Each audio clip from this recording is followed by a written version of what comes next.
ഓം നമഃശിവായ. എല്ലാവർക്കും ഒരു നല്ല ദിനം ആശംസിക്കുന്നു. ഈ രാശിക്കാർക്ക് ഇനിയങ്ങോട്ട് ധനലക്ഷ്മി ഭാഗ്യയോഗം. ചന്ദ്രൻ മകരം രാശിയിൽ വക്രഗതിയിൽ ചലിക്കാൻ ആരംഭിച്ചിരിക്കുകയാണ്. നവംബർ 7-നാണ് ചന്ദ്രൻ മകരം രാശിയിൽ പ്രവേശിച്ചത്. നവംബർ 7 മുതൽ ചില രാശിക്കാർക്ക് സമ്പത്തിന് യോഗം തെളിഞ്ഞിരുന്നു.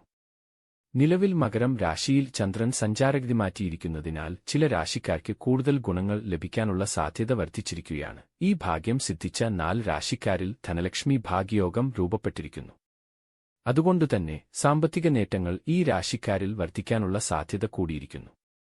ഈ സൗഭാഗ്യം ലഭിച്ചിരിക്കുന്ന രാശിക്കാർ ആരെല്ലാമാണെന്ന് നോക്കാം. കുംഭം രാശിക്കാരാണ് ആദ്യം. ഈ രാശിക്കാർക്ക് സാമ്പത്തിക ബാധ്യതകൾ തീർക്കാൻ സാധിക്കും. ജോലിയിൽ നിന്നും ലഭിക്കുന്ന ശമ്പളം കൃത്യമായ രീതിയിൽ വിനിയോഗിക്കാൻ സാധിക്കുന്നതാണ്. വീടുപണി പൂർത്തീകരിക്കാൻ സാധിക്കും. പുതിയ സമ്പാദ്യ പദ്ധതികളിൽ പങ്കാളിയാകും. മക്കളുടെ വിദ്യാഭ്യാസം നല്ല രീതിയിൽ നടത്താൻ സാധിക്കും. പുതിയ സാധനങ്ങൾ വീട്ടിലേക്ക് വാങ്ങാൻ സാധിക്കുന്നതാണ്. ആരോഗ്യനില മെച്ചപ്പെടും. അനാവശ്യ ചെലവുകൾ കുറയുന്നതാണ്. പുതിയ ജോലി ലഭിക്കും. മക്കൾക്ക് ജോലി ലഭിക്കും. സാമ്പത്തിക ലാഭം വർദ്ധിക്കും. പറമ്പിൽ നിന്നും ആദായം ലഭിക്കുന്നതാണ്. ബിസിനസ് ചെയ്യുന്നവർക്ക് നല്ല ദിനങ്ങളാണ് വരുന്നത്. വിദ്യാർത്ഥികൾക്കും നല്ല നാളുകളാണ് വരാനിരിക്കുന്നത്. ആഗ്രഹിച്ച കാര്യങ്ങൾ വേണ്ടവിധത്തിൽ ചെയ്തെടുക്കാൻ ഇവർക്ക് സാധിക്കും. മേടം രാശിക്കാരാണ് അടുത്തത്. മേടം രാശിക്കാർക്ക് സാമ്പത്തികപരമായി നിലനിൽപ്പ് ഉണ്ടായിരിക്കുന്നതാണ്. വീട്ടിലെ ആവശ്യങ്ങൾക്ക് വേണ്ട പണം കണ്ടെത്താൻ സാധിക്കും. തൊഴിൽ അവസരങ്ങൾ നിങ്ങളെ തേടി എത്തുന്നതാണ്. പുതിയ മേഖലയിൽ നിന്നും പുതിയ അറിവുകൾ നേടിയെടുക്കാൻ ഈ രാശിക്കാർക്ക് സാധിക്കും. ഇത് നിങ്ങൾക്ക് പുതിയ തൊഴിലവസരങ്ങൾ നൽകുന്നതിന് സഹായിക്കും. പണം ഏത് വിധത്തിൽ കൈകാര്യം ചെയ്യണം എന്നതിനെക്കുറിച്ച് കൃത്യമായ ധാരണ ഉണ്ടായിരിക്കും. പല മേഖലയിൽ പണം നിക്ഷേപിക്കും. ഇത് സാമ്പത്തിക ലാഭം വർദ്ധിപ്പിക്കുന്നു. ലാഭം നോക്കി ചെയ്യുന്ന ഏതൊരു കാര്യവും വിജയപൂർവ്വം ചെയ്തെടുക്കാൻ സാധിക്കുന്നതാണ്.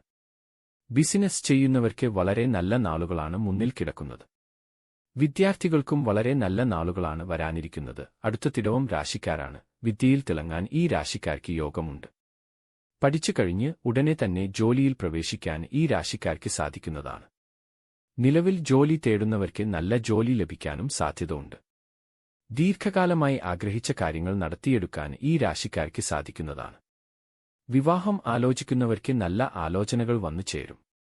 പ്രണയസാഫല്യം ഉണ്ടായിരിക്കും. മക്കളിൽ നിന്നെല്ലാം നല്ല വാർത്തകൾ കേൾക്കാൻ യോഗം ഉണ്ടായിരിക്കും. ബിസിനസ്സ് ആരംഭിക്കുന്നവർക്ക് നല്ല സമയമാണിത്. നിലവിൽ ബിസിനസ് ചെയ്യുന്നവർക്ക് കൂടുതൽ ലാഭം ഉണ്ടാകാനും യോഗം ഉണ്ട്. കന്നിയാണ് അടുത്ത രാശി. വളരെ ചെറുപ്രായത്തിൽ തന്നെ സമ്പാദിക്കാൻ ഈ രാശിക്കാർ സാധിക്കും. ബിസിനസ്സിലൂടെ വളരാൻ യോഗം ഉണ്ടായിരിക്കുന്നതാണ്. സാമ്പത്തികപരമായി മെച്ചപ്പെടാനുള്ള യോഗം ഈ രാശിക്കാർക്ക് ഉണ്ട്. ഏത് കാര്യം എങ്ങനെ കൃത്യമായി ചെയ്യണം എന്ന് ഈ രാശിക്കാർക്ക് അറിവ് ഉണ്ടായിരിക്കുന്നതാണ്. ഇത് സാമ്പത്തിക ശ്രേയാതസ് വർദ്ധിപ്പിക്കുന്നത് സഹായിക്കുന്നു. വിദ്യാർത്ഥികൾക്ക് വളരെ നല്ല നാളുകളാണ് വരാനിരിക്കുന്നത്. ജോലി തേടുന്നവർക്ക് പുതിയ ജോലി ലഭിക്കും. ബിസിനസ് ചെയ്യുന്നവർക്കും വളരെ നല്ല ദിനങ്ങളാണ് മുന്നിലുള്ളത്.